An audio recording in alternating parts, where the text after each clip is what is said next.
দেশের অবস্থা কিন্তু হাসিনা 12টা বাজাইছিল, এই সরকার 24টা বাজায় দিয়েছে।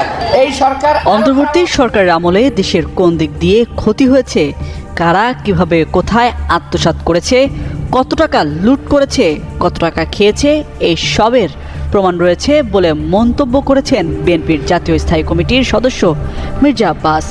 কেন ৭১-এর এই পক্ষ বিপক্ষ বা মেঘমল্লার বসুর সাদিক কায়েম পাকিস্তানি আমরা সবাই কি, তুমিও জানো আমিও জানি, জামাত শিবির পাকিস্তানি, এসব স্লোগান সামাজিক যোগাযোগ মাধ্যমে ছড়িয়ে পড়লে আপনার মনে অসম্ভব দোলা দিতে পারে বটে, কিন্তু ছাত্র শিবির যেই মডেলের রাজনীতি সারা বাংলাদেশ জুড়ে ছাত্রছাত্রীদের জীবনে নিয়ে এসেছে, সেই মডেলের রাজনীতিকে আসলে এসব হঠাৎ স্লোগান দিয়ে প্রতিহত করা যাবে না। সক্রিয় হচ্ছে আওয়ামী লীগ, ভয় পাচ্ছে সরকার, এই প্রসঙ্গটা নিয়ে এই মুহূর্তে আপনাদের সামনে কথা বলবো। আপনারা একটু যদি ডিপলি খেয়াল করে দেখেন, আওয়ামী লীগ প্রতিনিয়ত সক্রিয় হচ্ছে। দর্শক, মাঝখানে নানা কারণে দৃশ্যপটের বাইরে থেকেছেন তিনি, দৃশ্যপটের বাইরেই থাকতে দেখেছি, খুব একটা ক্যামেরার সামনে আসতে দেখিনি, কথাবার্তা অনেকদিন তার শুনিনি। সাধারণত লাগামহীন কথাবার্তা বলেন, অনেক ক্ষেত্রে অসংলগ্ন কথাবার্তা বলেন, তেমনটাই মনে হয়েছে গত এক বছরে নানা ধরনের বক্তৃতা বিবৃতিতে। অনেকদিন পরে ফিরে এসেই আবারও বোধহয় একটা চাঞ্চল্যের সৃষ্টি করতে চাইলেন, আবারও আলোচনায় আসার একটা থিওরি অ্যাপ্লাই করলেন। যেটা আমরা দেখছি বলছি সেটা হচ্ছে যে প্রফেসর ইউনূসের প্রেস সেক্রেটারি শফিকুল আলমের কথা। তিনি 15ই আগস্ট সম্পর্কে বেশ গুরুত্বপূর্ণ একটা মন্তব্য করেছেন। 15ই আগস্ট পালন করা যাবে কি যাবে না, সরকার তো পালন করবেই না, খুবই স্বাভাবিক, কিন্তু কেউ যদি পালন করতে চায় তাহলে তার পরিণতি কি হবে? তিনি বলার চেষ্টা করেছেন যে তার পরিণতি ভালো হবে না। এটা ভালো, এটা খুবই ভালো, সরকারের অবস্থানটা পরিষ্কার করা খুবই ভালো এবং তার অবস্থানটা পরিষ্কার করাও খুবই ভালো।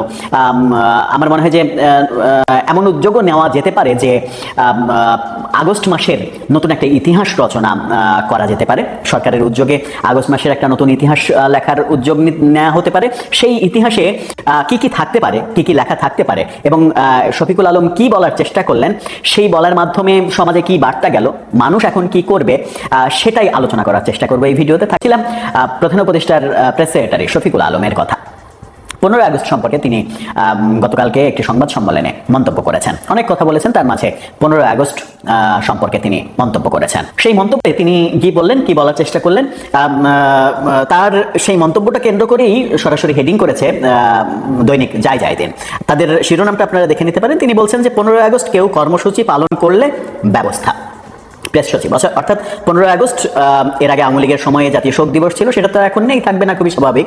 কিন্তু 15ই আগস্টে যে ঘটনাটা ঘটেছে, 75-এর 15ই আগস্টে বঙ্গবন্ধুকে সপরিবারে হত্যা করা হয়েছে, বঙ্গবন্ধুর আত্মীয় স্বজন যেখানে যারা ছিল তাদেরকে খুঁজে খুঁজে হত্যা করা হয়েছে। ইতিহাসে এটাই লেখা আছে বলে আমরা জানি। তো ইতিহাসটা ভুলও হতে পারে। ইতিহাসটা যদি ভুল হয় তাহলে প্রফেসর ইউনূসের সরকার সেই ইতিহাসটা সংশোধন করা উচিত এবং সেই ইতিহাসটা সংশোধন করে আগস্ট মাসের, অন্তত আগস্ট মাসের, বাংলাদেশে স্বাধীনতার পরে আগস্ট মাসের ইতিহাসটা নতুন করে লেখা উচিত। আমার মনে হয় যে আগস্ট মাসের ইতিহাসটা নতুন করে লিখলে যেটা হবে, তাতে জনগণের সিদ্ধান্ত নিতে সুবিধা হবে যে জনগণ কি করবে, কি করবে না, কি ভাববে, কি ভাববে না, কি লিখবে, কি লিখবে না, তাদের সুবিধা নিতে, মানে সিদ্ধান্ত নিতে সুবিধা হবে। এখন আমি যদি ইতিহাসটা, নতুন লিখিত ইতিহাসটা পাই, তাহলে আমি সেই ইতিহাস মোতাবেক চলার চেষ্টা করব, তা না হলে তো আমি পুরনো ইতিহাসের দিকে ফিরে যাব। আর পুরনো ইতিহাস তো আর এই নতুন বন্দোবস্তে থাকতে পারে না।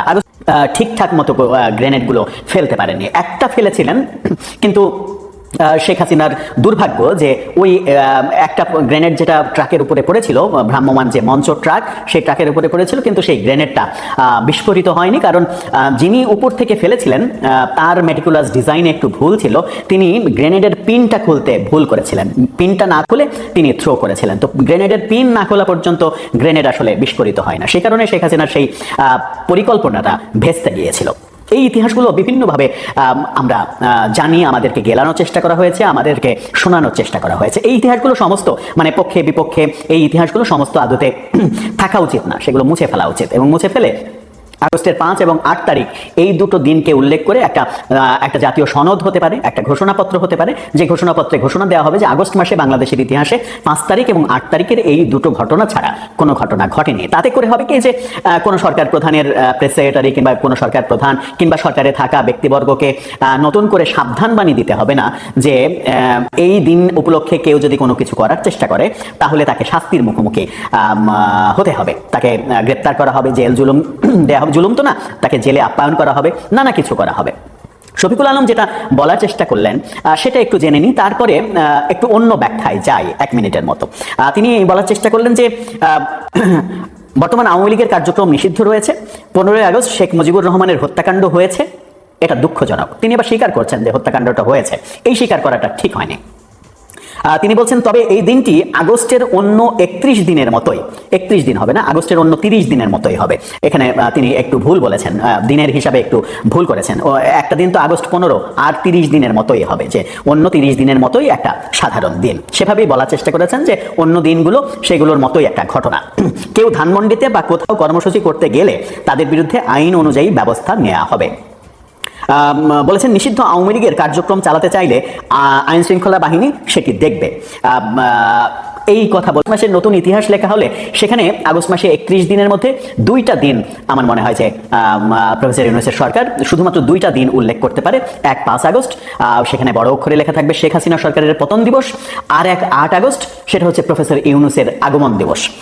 5 আগস্ট এবং 8 আগস্ট এই দুটো দিন জাতীয়ভাবে নানা অনাড়ম্বর অনুষ্ঠানের মাধ্যমে পালিত হবে। তাছাড়া আগস্ট মাসে বাংলাদেশের ইতিহাসে, পুরনো ইতিহাসে, যে ইতিহাস ভাগাড়ে চলে গেছে, যে ইতিহাস রিসেট বাটন দিয়ে মুছে দেওয়া হয়েছে, সেই ইতিহাসে যেগুলো লেখা ছিল, যেমন 15ই আগস্ট, অনেকে এই ভুল ইতিহাসটা আমরা বলার চেষ্টা করি যে 15ই আগস্ট একটা পৃথিবীর নৃশংসতম একটা হত্যাযজ্ঞ হয়েছে, একজন রাষ্ট্রনায়ককে সপরিবারে হত্যা করা হয়েছে, তার পরিবার পরিজনকে হত্যা করা হয়েছে এবং পরিকল্পিত একটা হত্যাকাণ্ড, রাতের আধারে শিশু পর্যন্ত রক্ষা পায়নি।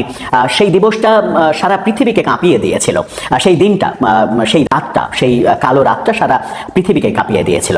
15 আগস্ট 75-এ এই ঘটনাটা ঘটেছিল বলে আগের বস্তাপচা ইতিহাসের পাতায় পাতায় যেটা লেখা ছিল সেখান থেকে আমরা জানি। তারপরে আমরা দেখলাম যে ইতিহাসে আগস্টে আবার যুক্ত হলো 17ই আগস্ট।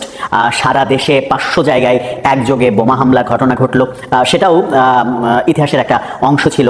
আমরা দেখলাম যে 21শে আগস্ট বঙ্গবন্ধু এভিনিউতে আওয়ামী লীগের মহাসমাবেশে গ্রেনেড হামলার ঘটনা ঘটলো, যেখানে 23 জন আওয়ামী লীগ নেতাকর্মীরা প্রাণ হারালেন এবং শেখ হাসিনা সেই অনুষ্ঠানে, শেখ হাসিনাকে হত্যার জন্যই আক্রমণটা করা হয়েছিল এবং সেই শেখ হাসিনা সেখানে ভাগ্যের জোরে প্রাণে বেঁচে গেলেন, তাকে বাঁচাতে গিয়ে অনেকে নিহত হলেন। এই ঘটনাগুলো, এই ইতিহাসগুলো জানতাম, যদিও সেই ইতিহাস জানতে গিয়ে আমরা এই ইতিহাসও জানিয়েছি যে ওই বোমাটা যে বিল্ডিং এর উপর থেকে ফেলা হয়েছিল বোমাগুলো, সেগুলো আসলে শেখ হাসিনারই ম্যাটিকুলাস ডিজাইন ছিল। শেখ হাসিনা নিজেই প্ল্যান করেছিলেন যে তাকে এভাবে যেন বোমা মেরে ফেলা হয়। সেই প্ল্যানটা আসলে বাস্তবায়িত হয়নি। যাকে বোমা মারার দায়িত্ব দিয়েছিলেন শেখ হাসিনা, তিনি আদতে ওই গাড়ির উপরে